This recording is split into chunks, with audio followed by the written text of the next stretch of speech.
পঞ্চপাণ্ডবের কারণে বাংলাদেশ ক্রিকেট আজ ধ্বংসের পথে। কেন আমাদের ইয়াংস্টাররা তাদের জায়গায় কুরবানি দিবে? সাকিব আল হাসান নিজের নামের কারণে দলে আসতেছেন, পারফরমেন্সে নয়। গত এক সপ্তাহ ধরে বিভিন্ন গণমাধ্যমে গুঞ্জন শোনা যাচ্ছিল যে সাকিব আল হাসান বাংলাদেশ দলের হয়ে আবার ফিরতে পারে।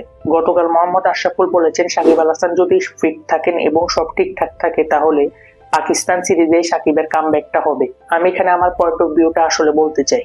সাকিব আল হাসান খুব বড় নাম বাংলাদেশের, নো ডাউট। তিনি বাংলাদেশকে অনেক কিছু দিয়েছেন, নো ডাউট। বাংলাদেশের হয়ে তার অনেক সার্ভিস রয়েছে, এখানে আমি কোনো সন্দেহ রাখতেছি না। কিন্তু আপনি যদি বলেন 1-2 বছরের জন্য তিনি আবার বাংলাদেশের জার্সি গায়ে খেলবেন, সেটা আমি একদমই সাপোর্ট করবো না। আমি যদি আপনাদেরকে সেই 2015-16 সালের দিকে নিয়ে যাই, তখন পঞ্চপাণ্ডবের হাইটটা খুব বেশি ছিল। আপনারা ঠিক মনে করে দেখেন, এই পঞ্চপাণ্ডব ভারতের সাথেও খেলতো, অস্ট্রেলিয়ার সাথেও খেলতো, ইংল্যান্ডের সাথেও খেলতো, ইভেন একই পঞ্চপাণ্ডব জিম্বাবুয়ে, আয়ারল্যান্ডের মতো টিমদের সাথেও খেলতো। আমাদের একটাই ভুল ছিল যে আমরা পঞ্চপাণ্ডবকে সব জায়গায় খেলাতে গিয়ে আমরা আমাদের অনেক বড় বড় অ্যাসেট নষ্ট করে ফেলেছি। সৌম্য সরকার, মোসাদ্দেক হোসেন সৈকতদের মতো অ্যাসেট আমরা এই পঞ্চপাণ্ডবের কারণে নষ্ট করেছি। ইভেন সাব্বির রহমান, নাসির হোসেনের মতো অ্যাসেটটা তৈরি করতে পারেনি এই পঞ্চপাণ্ডবের কারণ। কারণ বাংলাদেশ ক্রিকেট বোর্ড এদেরকে বানাতেই চায়নি।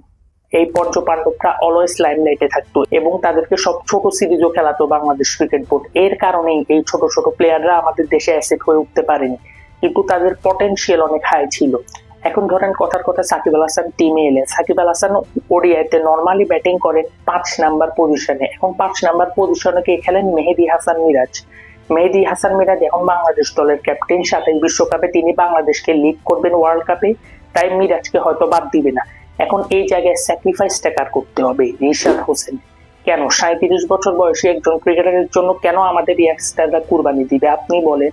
বাংলাদেশে সাধারণত লেগ স্পিনার তৈরি হয় না, সেখানে আমরা রিশাদ হোসেনকে খুঁজে পেয়েছি। এখন যদি সাকিব আল হাসানের জন্য তাকে কুরবানি দিতে হয়, তাহলে আমাদের দলটা কিভাবে হবে? হ্যাঁ, আমি জানি সাকিব খুব বড় প্লেয়ার, তিনি হয়তো এসে পারফর্মও করে দিবেন, কিন্তু আরেকটা ছেলে কেন সাকিবের জন্য নিজের ক্যারিয়ারকে কুরবানি করবে? কেন অ্যাডজাস্ট করতে হবে আরেকজনের জন্য? এই অ্যাডজাস্ট করার জন্যই আমাদের দলের আজকে এই অবস্থা।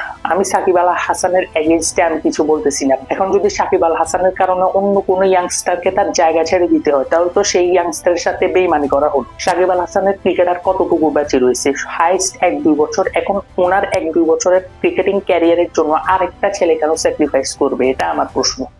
আমরা কোনো খেলোয়াড়কে তৈরি করি না, দিন শেষে দোষ উঠে আমাদের পাইপলাইনে খেলোয়াড় ছিল, কিন্তু আমরা তাদেরকে নষ্ট করছি।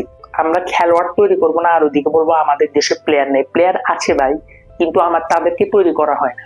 তো পরিশেষে একটা কথাই বলবো, আমি চাই না সাকিব আল হাসান খেলুক, আমি তার থেকে একটা ইয়াংস্টারকে বেশি প্রেফার করব। কারণ সাকিব আল হাসান তার পিকে সব ক্রিকেট খেলে ফেলেছেন, তিনি আর হয়তো 1-2 বছর ক্রিকেট খেলবেন, তার জন্য আর একটা ইয়াং ছেলে কেন স্যাক্রিফাইস করবে? দর্শক, কমেন্ট বক্সে আপনাদের মন্তব্য মতামত জানতে চাই।